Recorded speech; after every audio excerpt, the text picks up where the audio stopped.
ವಕೀಲರು ರಾಯಬಾಗ ಠಾಣೆಯಲ್ಲಿ ಹಲ್ಲೆ ಮಾಡಿದ ವ್ಯಕ್ತಿ ಮೇಲೆ ಕೇಸು ದಾಖಲಿಸಿಕೆಂದು ಸೂಚಿಸಿದರು. ಹೋದಾಗ 7 ರಿಂದ 8 ವಕೀಲರಿಗೆ ವಕೀಲ ಸಮುದಾಯಕ್ಕೆ ಅನ್ಯಾಯ ಆಗಬಾರದು.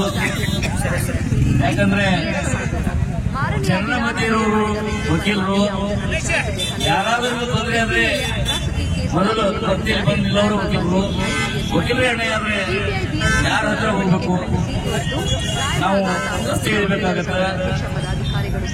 ಈ ಪ್ರತಿಭಟನೆಯನ್ನು ನಾವು ಮಸೂದರ ಮುಖಾಂತರ ಮಾನ್ಯ ಹೋಮ್ ಮಿನಿಸ್ಟರ್ ಅವರಿಗೆ, ಉಸ್ತುವಾರಿ ಮಂತ್ರಿಗಳಿಗೆ, ಸಿಎಂ ಅವರಿಗೆ, ಲಾ ಮಿನಿಸ್ಟರ್ ಅವರಿಗೆ, ಎಸ್ಪಿ ಅವರಿಗೆ, ಡಿವೈಎಸ್ಪಿ ಅವರಿಗೆ, ಎಸಿ ಅವರಿಗೆ ಮನವಿಯನ್ನು ಕಳಿಸ್ತಾ ಇದ್ದೀವಿ.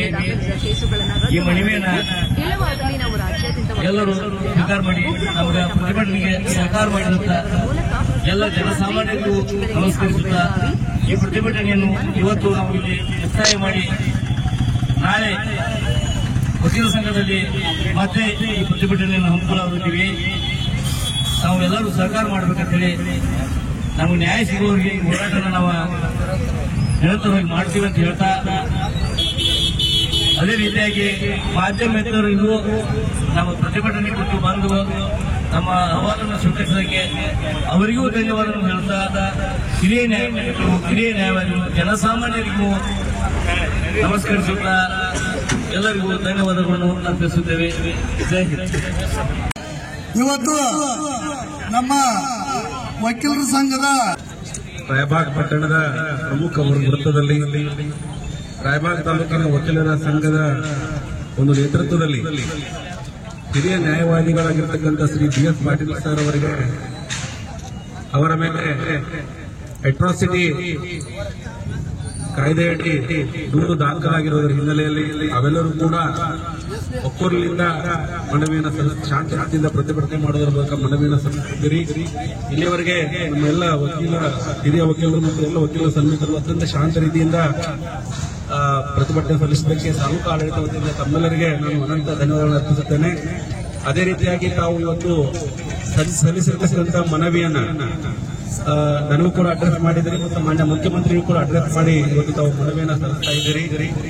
ಸದರಿ ಈ ಅಟ್ರಾಸಿಟಿ ಕಾಯ್ದೆಯಡಿ ಇನ್ವೆಸ್ಟಿಗೇಷನ್ ಆಫೀಸರ್ ಆಗಿರ್ತಕ್ಕಂಥ ಪೊಲೀಸ್ ಉಪಾಧೀಕ್ಷಕರು DIC ಸಾಹೇಬ್ರ ತರ ಸದರಿ ತಮ್ಮ ಅಹವಾಲನ್ನ ತಾವೆಲ್ಲರೂ ಕೂಡ ಇಲ್ಲಿ ಮಾತಾಡುವಾಗ ನಾನು ಕೇಳಿಕೊಂಡಿದ್ದೇನೆ. ಸದರಿ ಅಹವಾಲನ್ನ DSP ಸಾಹೇಬರಿಗೆ ಈ ಮನವಿ ಜೊತೆಗೆ ಅದನ್ನು ನಾನು ಮೌಖಿಕವಾಗಿ ಮುಗಿಸ್ತೇನೆ. ಆಮೇಲೆ ಏನು ಮಾನ್ಯ ಮುಖ್ಯಮಂತ್ರಿಗಳಿಗೆ ತಾವು ಮನವಿಯನ್ನು ಸಲ್ಲಿಸ್ತಾ ಇದ್ರಿ, ಸದರಿ ಮನವಿಯನ್ನು ನಾನು ಮಾನ್ಯ ಜಿಲ್ಲಾಧಿಕಾರಿಗಳ ಮುಖಾಂತರ ಸದರಿ ಮನವಿಯನ್ನು ಸಲ್ಲಿಸ್ತೇನೆ ಅಂತ ಹೇಳುತ್ತಾ ಎಲ್ಲ ಆತ್ಮೀಯ ವಕೀಲ ಸಂಘಕ್ಕೆ ಹಾಗೂ ಎಲ್ಲ ಆತ್ಮೀಯ ವಕೀಲ ಸಂಘಟನೆಗೆ ಸದರಿ ಪ್ರತಿಭಟನೆಯನ್ನು ಕೈಬಿಡಬೇಕು ಎಂದು ತಮ್ಮಲ್ಲಿ ಮತ್ತೊಮ್ಮೆ ನಾನು ಕೋರುತ್ತೇನೆ. ಧನ್ಯವಾದಗಳು. ನಮ್ಮ ಗಮನಕ್ಕೆ ಬಂದಿದ್ದರಿಂದ ನಾವು ಇವತ್ತು ಇಡೀ ನಮ್ಮ ಬೆಳಗಾವಿ ಜಿಲ್ಲಾದ್ಯಂತ ಈ ಪ್ರತಿಭಟನೆ ಮಾಡ್ತಾ ಇದ್ದೇವೆ ಅಂತ ಹೇಳಿ ಎಲ್ಲರಿಗೂ ನಾವು ಇಂಟಿಮೇಷನ್ ಮಾಡಿದ್ದೇವೆ. ಅದೇ ರೀತಿ ನಮ್ಮ ತಾಲೂಕು ದಂಡಾಧಿಕಾರಿ ಆದಂತ ನಮ್ಮ ತಹಸೀಲ್ದಾರ್ ಸಾಹೇಬರು ಈಗ ನಮ್ಮ ಮನೆಯನ್ನು ಸ್ವೀಕರಿಸಲಿಕ್ಕೆ ಬಂದಿದ್ದಾರೆ. ನಾವು ಹೇಳುವ ಉದ್ದೇಶ ಇಷ್ಟೇ, ವಕೀಲರ ಮೇಲೆ ಅನ್ಯಾಯ ಆಗೋದ್ರಿಂದ ಈ ಪ್ರತಿಭಟನೆಯನ್ನು ಮಾಡ್ತಾ ಇದ್ದೇವೆ. ದಯಮಾಡಿ ಅಧಿಕಾರಿಗಳು ಯಾವುದೇ ಒತ್ತಡಕ್ಕೆ ಮನೆಯದೆ ವಕೀಲರನ್ನ ಪರಿಗಣಿಸದೆ ಈ ಕೃತ್ಯವನ್ನು ಮಾಡಿದ್ದಕ್ಕಾಗಿ ನಮ್ಮ ಹೋರಾಟ ತಾವೆಲ್ಲರೂ ಈ ಹೋರಾಟಕ್ಕೆ ಬೆಂಬಲ ಕೊಡಬೇಕು. ನಿರಂತರ ಈ ನ್ಯಾಯ ಸಿಗುವವರೆಗೆ ಈ ಹೋರಾಟ ಮುಂದುವರಿಯುತ್ತೆ ಅಂತ ಹೇಳಿ ನಾನು 2 ಮಾತುಗಳನ್ನ ಮುಗಿಸ್ತೇನೆ. ಬೇರೆಯವರ ಕೈಗೆ ಲಂಚಗಡೆ ಕೈಯನ್ನು ಎತ್ತುತ್ತಾ ಇದ್ದಾರೆ. ಈ ಸಂದರ್ಭದಾಗ ಈ CPI ಸಾಹೇಬರು ತಕ್ಷಣ ಆ ಅಟ್ರಾಸಿಟಿ ಕೇಸು ಸುಳ್ಳು ಐತಿ ಅಂತ ರುಜುವಾತುಪಡಿಸಬೇಕು. DSP ಸಾಹೇಬರ ಮುಖಾಂತರ ನಾವು ಎನ್ಕ್ವೈರಿ ಮಾಡುವವರೆಗೆ ನಾವು ವಕೀಲರು ಯಾರು ಹಿಮ್ಮೆಟ್ಟು ತುಳಿದಿಲ್ಲ ಅಂತ ಈ ಸಂದರ್ಭದಲ್ಲಿ ಹೇಳ್ತಾ ಇದ್ದೇನೆ. ಯಾಕಂದ್ರೆ ಈ ಸುಳ್ಳು ಕೇಸನ್ನು ದಾಖಲು ಮಾಡಿ ವಕೀಲರ ಹಂಸ ಪ್ರಯತ್ನ ಇವ್ರು ಎಲ್ಲರ ಮಾಡ್ತಾ ಇದ್ರ ಪ್ರತಿ ಮನೆ ವಕೀಲರದಾರು ಎಲ್ಲರೂ ಕೂಡ ಹೋರಾಟ ಮಾಡಿದ್ವಿ ಅಂದ್ರ ಇವತ್ತು ನೌಕರಿ ಮಾಡೋದು ಬಿಟ್ಟು ಅವ್ರ ಪ್ರತಿದಿನ ಬಂದು ಕೋರ್ಟ್ ಹೋಗಿರೋ ಸಂದರ್ಭವನ್ನ ಎಲ್ಲ ವಕೀಲರು ನಾವು ತಂದಿರ್ತೇವಂತ ಈ ಸಂದರ್ಭದಲ್ಲಿ ಹೇಳ್ತಾ ಇದ್ದೇನೆ ನಾನು. ಯಾಕಂದ್ರೆ ಪ್ರತಿಯೊಬ್ಬರು ವಕೀಲರ ಎಲ್ಲರೂ ಒಂದೊಂದು PC ಮಾಡಿದ್ರೆ ಅವ್ರು ಪೊಲೀಸ್ ಸ್ಟೇಷನ್ದಾಗ ಇರ್ತಲ್ಲ ಬಂದು ದಿನ ನಮ್ಮ ಕೋರ್ಟ್ನಾಗ ಬಂದು ನಿಲ್ಬೇಕಾಗ್ತೈತೆ. ಅದಕ್ಕೆ ನಾವೆಲ್ಲ ಪೊಲೀಸರಿಗೆ ಹೆದರ್ತೇವೆ ಅಂತ ಹೇಳಿ ಅವ್ರು ಎಲ್ಲರೂ ತಿಳ್ಕೊಂಡಿರ್ಬೇಕು. CPI ಸಾಹೇಬ್ರ ನಾವು ವಕೀಲರು ಎಂದೂ ಎದುರಾಗಿಲ್ಲ, ನಾವು ಹೋರಾಟ ಮಾಡೇ ಮಾಡ್ತೇವೆ. ಈ ಹೋರಾಟಕ್ಕೆ ಪ್ರತಿಫಲ ಸಿಗಲಿಲ್ಲ ಅಂದ್ರ ಇವತ್ತು ತಾಲೂಕಾದ್ಯಂತ ಆಗೈತಿ, ರಾಜ್ಯಾದ್ಯಂತ ಜಿಲ್ಲಾದ್ಯಂತ ಹೋರಾಟ ಮಾಡ್ತೇವೆ ಅಂತ ಹೇಳಿ ಈ ಸಂದರ್ಭದಲ್ಲಿ ಮಾತಾಡಕ್ಕೆ ಅವಕಾಶ ಕೊಟ್ಟಿರ್ತಕ್ಕಂಥ ಹಿರಿಯ ವಕೀಲರ ಸಂಘದ ಇಂಥ ಕೆಲಸ ಅಪರಾಧ ಒಳಗ ಅವರ ಭಾಗಿಯಾಗಿದ್ದಾರ. ಅವ್ರ ಮೇಲೆ ನಾವ ಕಂಪ್ಲೇಂಟ್ ಬಂದೈತಿ.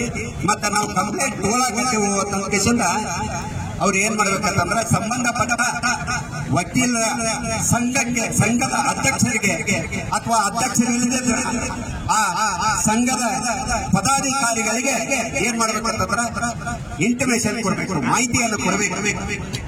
ಕೊಡದೆ ಡೈರೆಕ್ಟ್ ಆಗಿ ಯಾವುದೇ ಪ್ರೊಸೀಜರ್ ಫಾಲೋ ಮಾಡಲ್ಲ ಏನ್ ಮಾಡಿದಾರೆ ಅಂತಂದ್ರೆ ಕಂಪ್ಲೇಂಟ್ ತಗೊಂಡಾರು. ಇದು ಮೊದಲೇ ಇದನ್ನ ನಾವು ಎಲ್ಲ ವಕೀಲರ ಸಂಘ ನಾವು ಇದನ್ನ ಖಂಡಿಸ್ತೇವೆ. ಎರಡನೇ ಅಲ್ಟ್ರಾಸಿಟಿ ಆಗ್ಬೇಕಾದ್ರೆ ನಮ್ಮ ಸುಪ್ರೀಂ ಕೋರ್ಟ್ ಗೈಡ್ಲೈನ್ಸ್ ಪ್ರಕಾರ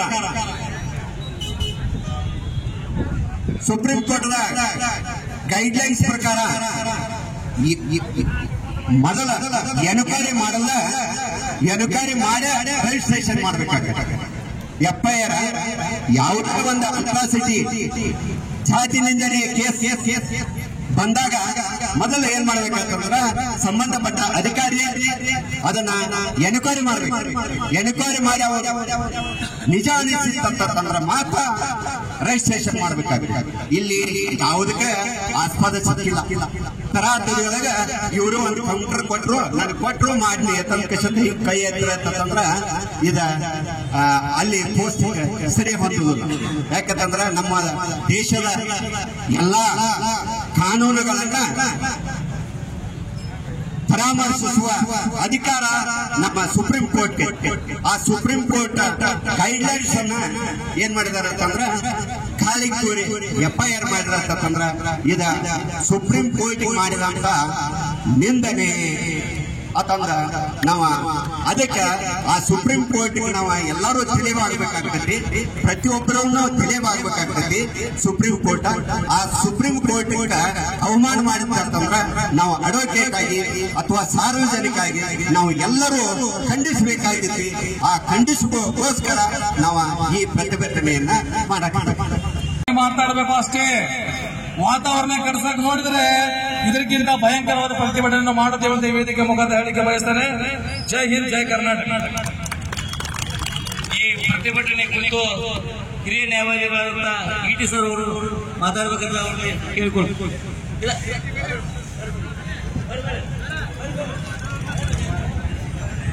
ದಯಮಾಡಿ ಬರ್ಬೇಕಂತ ಹೇಳಿ ತಮ್ಮಲ್ಲಿ ಕೇಳಿಕೊಳ್ತೇವೆ. ಮೇಲೆ ಕಟಕಬಾವಿ ಗ್ರಾಮದಲ್ಲಿ ಹಲ್ಲೆ ಆಗಿದೆ.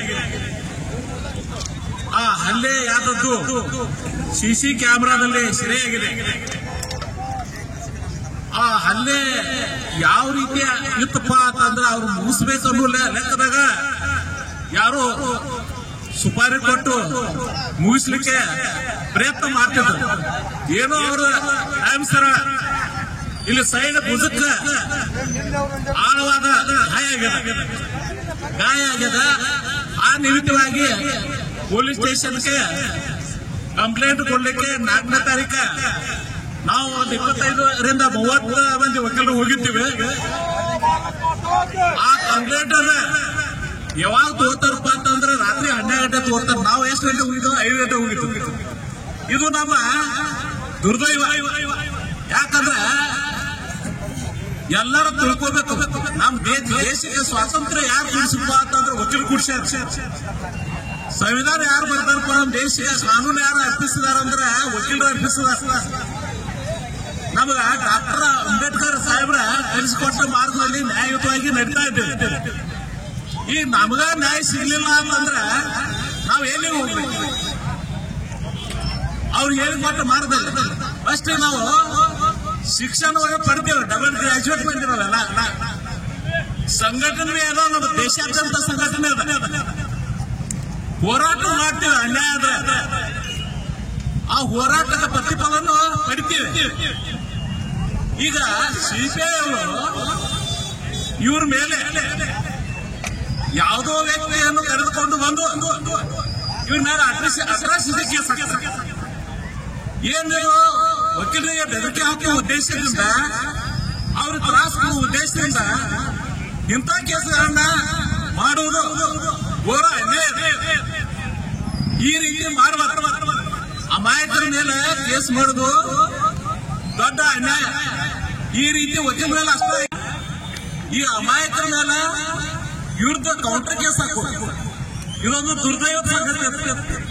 ಈ ರೀತಿ ಆಗೋದನ್ನ ನಾವು ವಕೀಲರೆಲ್ಲ ಖಂಡಿಸ್ತಾ ಇದ್ದೇವೆ.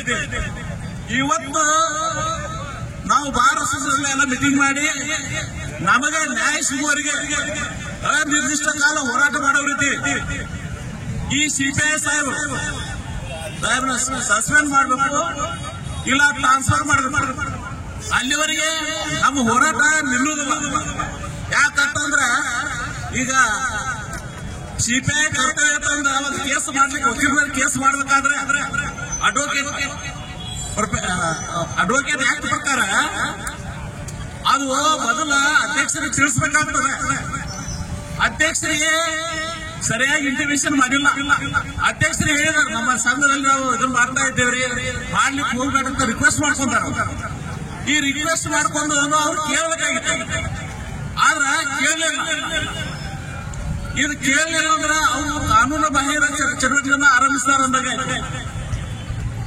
ಅವರು ಕರ್ನಾಟಕ ರಾಜ್ಯ ಸರ್ಕಾರವು ನಮ್ಮ ವಕೀಲರ ಸಂಘದ ವಕೀಲರ ಪ್ರೊಟೆಕ್ಷನ್ ರಕ್ಷಣಾ ಕಾಯ್ದೆಯನ್ನು ಜಾರಿಗೆ ತಂದಿದ್ದರೂ ಸಹ ವಕೀಲರ ಮೇಲೆ ಹಲ್ಲೆ ತಪ್ಪಿದ್ದಿಲ್ಲ. ಈಗಾಗಲೇ ಹತ್ತಿಯಲ್ಲಿ ಆಗಿರ್ಬೋದು, ಇಲ್ಲ ಹುಕ್ಕೇರಿಯಲ್ಲಿ ಆಗಿರ್ಬೋದು, ವಕೀಲರ ಮೇಲೆ ಹಲ್ಲೆ ನಡೆಸ್ತಾ ಇದೆ. ಆದರೆ ಇಲ್ಲಿ ಈ ಲಿಮಿಟ್ಸ್ ಹದ್ದಿನಲ್ಲಿ ಒಳಪಟ್ಟಂತ ನಮ್ಮ ವಕೀಲರ ಮೇಲೆ ಈ ರೀತಿ ಒಬ್ಬ ಅಧಿಕಾರಿ ಅಧಿಕಾರವನ್ನ ದುರುಪಯೋಗ ಪಡಿಸಿಕೊಂಡು ಈ ರೀತಿ ಮಾಡುವುದು ಅಮಾನವೀಯ. ಆದ್ರಿಂದ ಎಲ್ಲ ವಕೀಲರ ಪರವಾಗಿ ಹಾಗೂ ಸಾರ್ವಜನಿಕರ ಪರವಾಗಿ ನಾವು ಇವತ್ತ ಈ ಪ್ರಾಡಕ್ಟ್ ಮಾಡ್ತಾ ಇದ್ದೇವೆ. ಎಲ್ಲ ಸಾರ್ವಜನಿಕರು ಹಾಗೂ ಎಲ್ಲ ಅಂಗಡಿ ಹಾಗೂ ಮುಖಂಡರು ಸದೋಷಿ ಇದಕ್ಕೆ ಬೆಂಬಲ ಕೊಟ್ಟು ಅದಕ್ಕೆ ನೀವು ಸಹ ಕೈ ಜೋಡಿಸಬೇಕಂತ ವಿನಂತಿ. ಅದಕ್ಕೆ ಎಲ್ಲರೂ ಇವತ್ತು ನಮ್ಮ ವಕೀಲರ ಮೇಲೆ ಆದಂತ ಈ ಅಮಾನವೀಯ ಹಲ್ಲೆ ಖಂಡಿಸಿ ನಾವು ಇವತ್ತು ಮುಷ್ಕರ ಮಾಡ್ತೇವೆ. ದಯವಿಟ್ಟು ಎಲ್ಲರೂ ಕೈ ಜೋಡಿಸಬೇಕಾಗಿ ತಮ್ಮಲ್ಲಿ ವಿನಂತಿಸುತ್ತದೆ.